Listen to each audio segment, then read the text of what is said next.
Greetings dear friends and patriots everywhere. May I extend a warm welcome to all who are watching, whether at home or overseas. Yes, even the haters and communist weirdos with their poor personal hygiene habits. And express hope that you are relaxing by a fire with a glass of something warm while you take in the Gran Torino Christmas message 2019. And what a year it has been. Indeed, I must confess I'm a little apprehensive this might be the last GT Christmas message. Why? Are you emigrating to some faraway place like Patagonia where you can live out the rest of your life, free from having to listen to Matt Cooper whinging and whining about Donald Trump on the radio? Or where Una Mullally's dismal, self-obsessed feminist drivel is not taken seriously? No, patriots, I am not abandoning Ireland in her hour of need.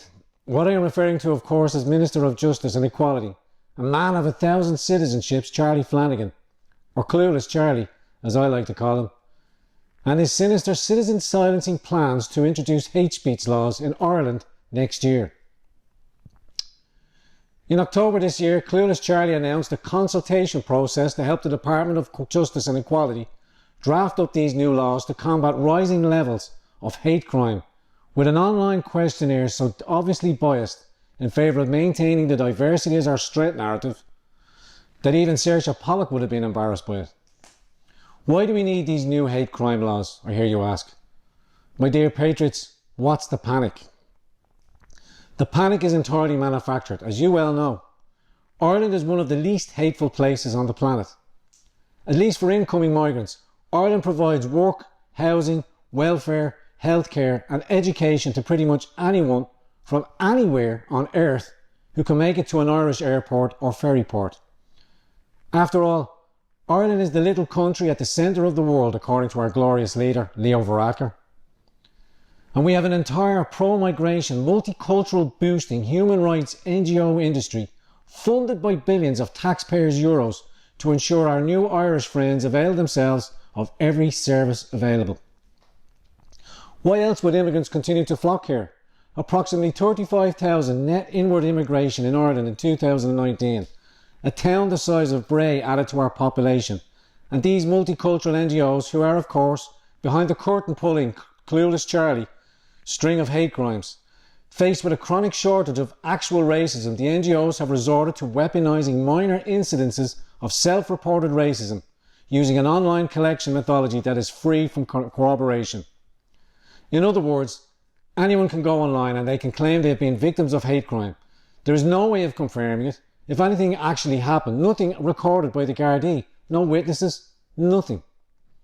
The NGO then writes this up and releases a report claiming Ireland is a racist dump where minorities are terrorised by racists, and the only way to stop these racists is to introduce hate crime laws as soon as possible.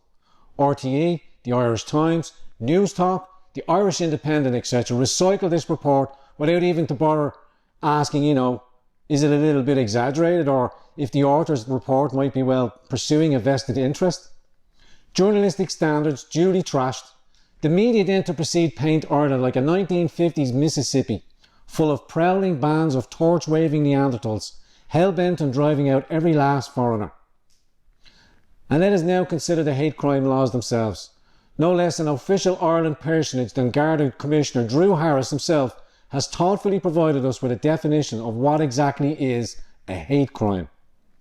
In October, the Commissioner said that hate crime was any criminal offence perceived by the victim or any other person to be motivated by a hostility or prejudice based on disability, race, colour, nationality, ethnicity, religion, sexual and gender.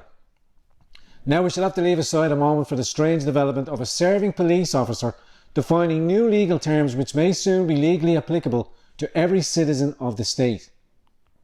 Instead, patriots, I want to focus on the definition.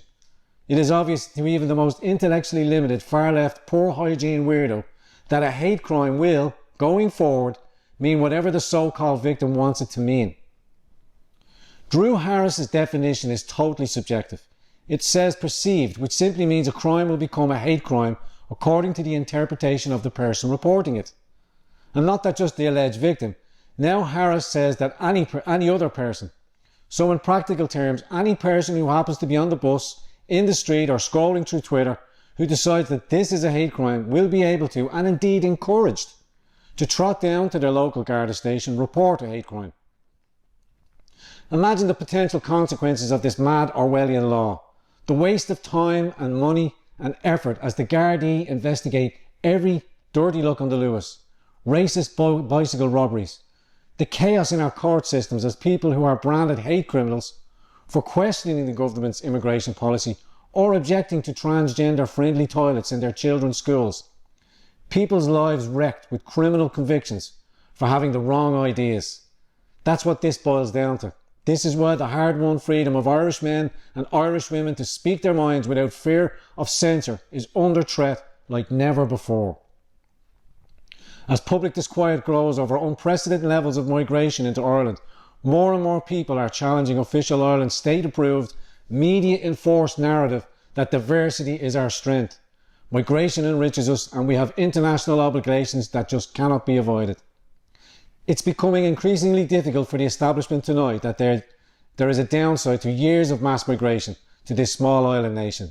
Massive demand for housing, rising crime, public services stretched to the limit, a decline in social cohesion. Official Ireland doesn't want you talking about this. Hence we have hate crime, hate speech, laws to shut down debate and criminalise dissent. But there is opposition. But is there opposition, you ask, patriots? There is no opposition except the ordinary Irish man and woman, bravely prepared to stand against this postmodern tyranny and defend our right to free speech in the face of what is looking more and more every day like an establishment stitch-up. Other political parties, trade unions, even Christian charities have shamed themselves by lining up with far-left weirdo fringe to back this government hate crime plans. So, patriots, as you throw another log on the fire, pour another whiskey, reflect on your year ahead and the challenges it will bring as we stand together in the cause of preserving our freedom, a freedom our ancestors struggled for, the liberty to speak our mind, share our ideas and disagree with others. I wish you all a very happy Christmas and a patriotic New Year. Us.